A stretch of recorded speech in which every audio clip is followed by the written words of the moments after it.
کہ اس طرح کرو کہ اب مجھے 3.25 کروڑ روپے لا کر دو، میں نے ایک کاروبار کا سوچا ہے، اس کاروبار میں انویسٹ کرنے ہیں۔ اب یہ کہتی ہے کہ میں نے اب والد کو نہیں کہنا۔ خیر یہ بہت زیادہ مجبور کر دیتا ہے، یہ پھر اپنے والد کو فون کر کے کہہ دیتی ہے کہ اسماعیل 3.25 کروڑ روپے کی ڈیمانڈ کر رہا ہے۔ اس نے فون کیا اپنے داماد اسماعیل کو اور کہا کہ آپ کے پاس میرا نمبر ہے، آپ کو جو چیز بھی چاہیے مجھے ڈائریکٹ کال کیا کریں، میری بیٹی کو تنگ نہ کیا کریں۔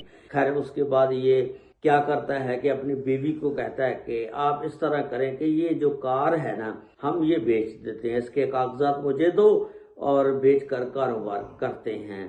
خیر وہ بیوی جو ہے وہ نہیں دیتی کاغذات گاڑی کے، ان کے درمیان لڑائی جھگڑا شروع ہو جاتا ہے۔ پھر یہ 24 دسمبر کا واقعہ ہے کہ رات کو 2 بجے یہ اٹھتا ہے اور کچن میں جاتا ہے اور اوزار اٹھا کر کچن سے اپنی بیوی کو بے دردی سے مار دیتا ہے۔ اس کے بعد اس کے گھر والے بھی سارے گھر ہوتے ہیں اور بڑے پریشان ہو جاتے ہیں کہ اب اس کو کیا کریں، کس طرح اس کیس کو سنبھالنا ہے۔ یہ پلاننگ بناتے ہیں کہ گھر کا سارا سامان جو ہے نا بکھیر دیتے ہیں اور اس کو ڈکیٹی کا رنگ دے دیتے ہیں۔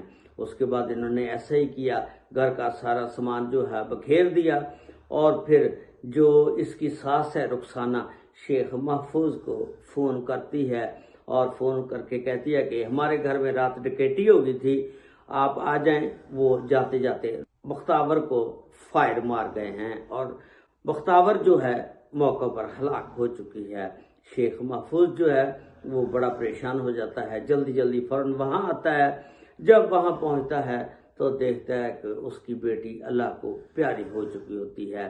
وہ 15 پر کال کرتا ہے، پولیس شادمان ٹاؤن کی آ جاتی ہے اور پولیس آ کر جس وقت یہ سارا واقعہ دیکھتی ہے اور شواہد اکٹھے کرتی ہے، خون جو تھا وہ پرانا تھا، جمع ہوا تھا، تازہ خون نہیں تھا۔ پولیس کو یہ بھی ایک شواہد مل گیا خون کا۔ اس کے بعد پولیس جو ہے وہ شیخ محفوظ سے پوچھتی کہ ان کے درمیان کبھی لڑائی جھگڑا ہوا تھا۔ اس نے بتایا کہ یہ ہمیشہ میری بیٹی کے ساتھ لڑائی جھگڑا کرتے رہتے تھے۔ اس کے بعد پولیس کو شک ہو جاتا ہے، پولیس جو ہے اس کے شوہر خامند کو بلا لیتی ہے، پکڑتی ہے کہ ہاں جی آپ ادھر آئیں، ذرا ہمیں بات بتائیں۔ جو اسماعیل ہے اس کا شوہر ڈرامے بازی کرتا روتا ہے کہ ہائے میری بیوی کو مار دیا، ہائے میری بیوی کو مار دیا۔ پولیس جو کہتی ہے کہ ادھر آ جائیں، اس سے تفتیش کرتی ہے، جب پوچھتی ہے پہلے تو وہ نہیں مانتا، اس کے بعد جب پولیس اپنے روایتی انداز میں پوچھتی ہے تو پھر وہ اقبال جرم کر لیتا ہے۔ اس کے بعد پولیس جو ہے اس کو پکڑ کر تھانے لے جاتی ہے اور شیخ محفوظ کی مدعیت میں ایک 302 کا مقدمہ درج کیا جاتا ہے اور اس مقدمے میں جن کے نام درج کیے گئے، ایک رخسانہ ساس، دوسرا اس کا شوہر اسماعیل، 3 اس کے بھائی اس میں جن کے نام درج کیے گئے، ایک اسامہ، ایک حسن اور ایک غفران، یہ 5 بندوں پر نامزد پرچہ درج کیا گیا۔ شیخ محفوظ صاحب نے بتایا کہ میں اب تک ان کو 1 کروڑ روپیہ دے چکا ہوں، جب بھی یہ پیسوں کا مطالبہ یا ڈیمانڈ کرتے میں 20-30 لاکھ روپیہ اپنے نوکر کے ہاتھ میں بھیج دیتا اور وہ ان کے گھر وصولی دے کر چلا جاتا۔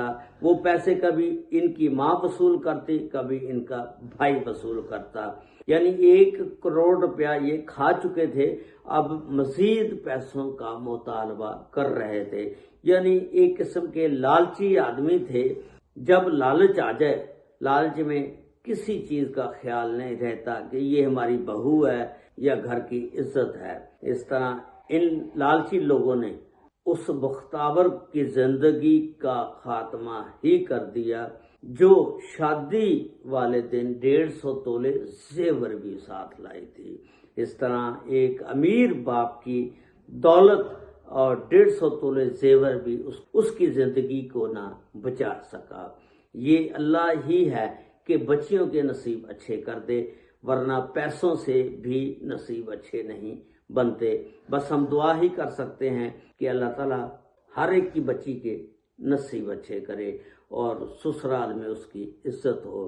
اس واقعے کے بارے میں آپ نے اپنی رائے کا اظہار ضرور کرنا ہے، اور جاتے جاتے چینل کو سبسکرائب، لائک اور شیئر ضرور کر دینا، اور اگر فیس بک پیج پر ہیں تو اس پیج کو فالو ضرور کر لیں۔ اللہ تعالی ہم سب کا حامی و ناصر ہو۔ السلام علیکم ورحمۃ اللہ وبرکاتہ۔